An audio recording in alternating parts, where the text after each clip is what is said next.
Students তোমাদের 9 এর first unit টেস্টের জেনারেল সায়েন্সের একটা ইম্পর্টেন্ট কোশ্চেন পেপার নিয়ে আসছি, তো আমি কোশ্চেন পেপারটা সলভ করে দিব। সো দেখো, কোশ্চেন প্রথমটা হচ্ছে কোনো একটি পদার্থের প্রতি একক আয়তনের ভর হচ্ছে পদার্থটি। সো কোনো একটি পদার্থের প্রতি একক আয়তনের ভরকে কি বলে? এটা বলে পদার্থটির ঘনত্ব। তোমাকে ইনডাইরেক্টলি কোশ্চেন করতে পারে ঘনত্ব কি, তো তুমি এই লাইনটা লিখে দিলেও তোমাদের হয়ে যাবে। এরপর দেখো 0 ডিগ্রি সেন্টিগ্রেড সমান কত কেলভিন হয়? তো এটা হয় 273 কেলভিন। দেখো তোমরা এই চ্যানেলে অনেক কিছুই আছে, তোমরা সব কিছু দেখবে, এখানে প্রোভাইড করা হবে, তো চ্যানেলটাকে সাবস্ক্রাইব করে নেবে যদি প্রথম আসিছো। এবার দেখো 3 নম্বর, নিচের কোনটি শুষ্ক বরফ? শুষ্ক বরফ মানে কঠিন কার্বন ডাইঅক্সাইডকে বলে, তো এটা কার্বন ডাইঅক্সাইড হবে। এবার দেখো দূরমাপক যন্ত্রটির নাম কি? তো দূরমাপক যন্ত্রটি হচ্ছে অডোমিটার। সময় সাপেক্ষে কোনো গতিশীল বস্তুর বেগের পরিবর্তন হারকে কি বলা হয়? তো এটাকে বলা হয় ত্বরণ। ঠিক আছে, তোমাকে ইনডাইরেক্টলি জিজ্ঞাসা করতে পারে যে ত্বরণ কি, তখন তুমি এই লাইনটা লিখে দিবে। এবার দেখো আর ব্যাসার্ধ বিশিষ্ট বৃত্তের পরিধি 2 পাই হয়, তবে যদি বৃত্তাকার পথে এক পাক দৌড়তে কত সেকেন্ড সময়, তবে তার বেগ কি হবে? তো ব্যাসার্ধ আর আছে, একটা সার্কেল আছে, ধরে নাও বৃত্ত আছে, এখানে ব্যাসার্ধ এই যে সেন্টার থেকে একদিকে দূরত্ব ব্যাসার্ধ বলে, তো আর দিয়ে যায়। তো এটা বৃত্তের পরিধি মানে যেটা গোল চক্কর ঘুরবে, এটা হচ্ছে 2 পাই আর। ঠিক আছে, তো এখানে কি বলেছে, তোমাকে কি বার করতে বলেছে? তোমাকে বলেছে এক পাক দৌড়তে কত সেকেন্ড সময় লাগবে, তো এটা হবে মিউ ইকুয়াল টু এটা। ঠিক আছে, এক পাক ঘুরতে এই সময়টা লাগবে, mu equal to 2 pi r by t. দ্রুতির এসআই একক কি? তোমরা এটা সবাই জানো, দ্রুতির এসআই হচ্ছে মিটার পার সেকেন্ড। ঠিক আছে, তো এখানে এই অপশনটা ভুল দেওয়া আছে, এটা হবে, এটা মিটার পার সেকেন্ড স্কয়ার ত্বরণের একক। ঠিক আছে, এরপরে যার কোনো দিক নাই, যার কোনো দিক, এখানে এটা দূরত্ব হবে। ঠিক আছে, দিক নাই, এখানে এটা দূরত্ব হবে। দিক মানে কি, ওই যে মান এবং দিক থাকলে তাকে ভেক্টর রাশি বলে, তো এখানে কোনো দিক নাই, তো এটা হবে তোমার দূরত্ব, ডিস্টেন্স। এরপর দেখো মানে বাকিগুলা ঠিক আছে। এরপর দেখো, এরপরে নেক্সট কোশ্চেনটা, নিচের কোন উক্তিটি সত্য না? এখানে কোনটা সত্য না বলেছে কিন্তু। ঠিক আছে, এটা পড়তে মিস্টেক করলে উত্তর ভুল করে চলে আসবে। তো এখানে উষ্ণতার এসআই একক কেলভিন, সেলসিয়াস। উষ্ণতার একক কেলভিন বলেছে, এটা সেলসিয়াস। এটা যে সেলসিয়াস বলেছে মানে এটা ভুল হবে, কারণ আমরা জানি যে উষ্ণতার এসআই একক এটা কেলভিন হয়, তো এটা ভুল বলছে না, তো এটা ভুল হবে। এবার দেখো নেক্সট, জলজ প্রাণী কি পদ্ধতিতে জলে মিশ্রিত অক্সিজেন গ্রহণ করে? সেটা হবে ব্যাপন বা ডিফিউশন পদ্ধতি। তো এটা ডিফিউশন বা ব্যাপন পদ্ধতিতে জলে মিশ্রিত অক্সিজেন গ্রহণ করে জলজ প্রাণী। কোন দুইটি কোষের জোড়া তাদের শারীরিক গঠন পরিবর্তন করতে পারে?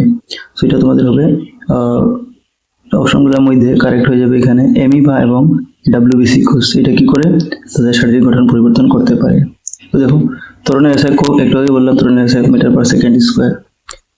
36 কিলোমিটার এর সমান দ্রুতি কত হবে? তো এটা হবে 10 মিটার পার সেকেন্ড।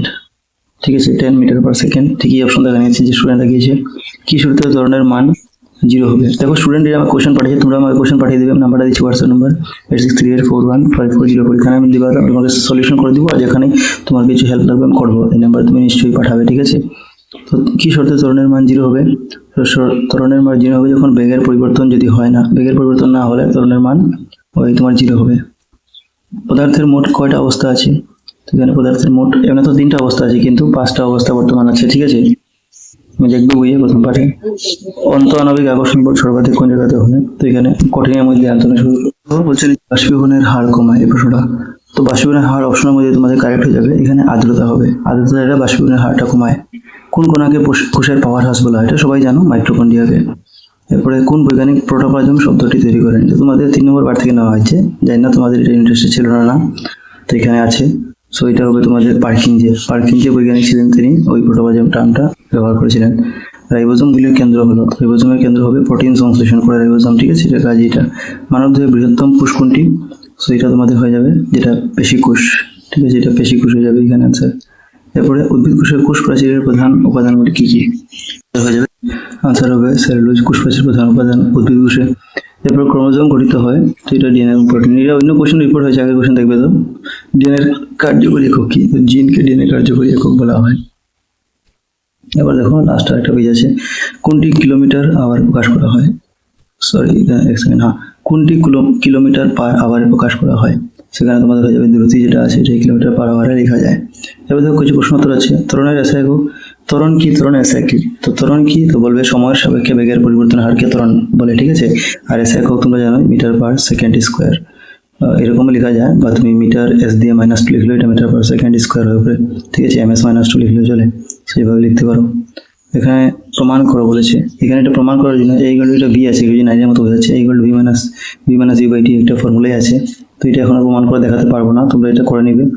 সমবৃত্তীয় গতি কাকে বলে, এটা ডেফিনেশনটা আমি অ্যাকচুয়ালি বলে দিই, তোমরা যদি মনে রাখতে পারো। সমবৃত্তীয় কি মানে কোনো বস্তু যদি সমান সময়ে সমান দূরত্ব অতিক্রম করে তাকে সমবৃত্তীয় ওই গতি বলে। ঠিক আছে, কি বললাম? সমান সময়ে সমান দূরত্ব অতিক্রম করলে। এরপরে উদাহরণ তো বলবে যে একটা ট্রেন যদি প্রতি ঘন্টায় ধরে নাও 60 কিলোমিটার বেগে চলতে থাকে, তবে সেটা সমগতীয়। 60 বা যে কোনো মানে কত কিলোমিটার বলে দিবে, 60 কিলোমিটার। আমি একটা এক্সাম্পল দিলাম যে যদি একটা ট্রেন প্রতি ঘন্টায় 60 কিলোমিটার বেগে চলে তবে এটা সমবেগীয় গতি বলতে পারো।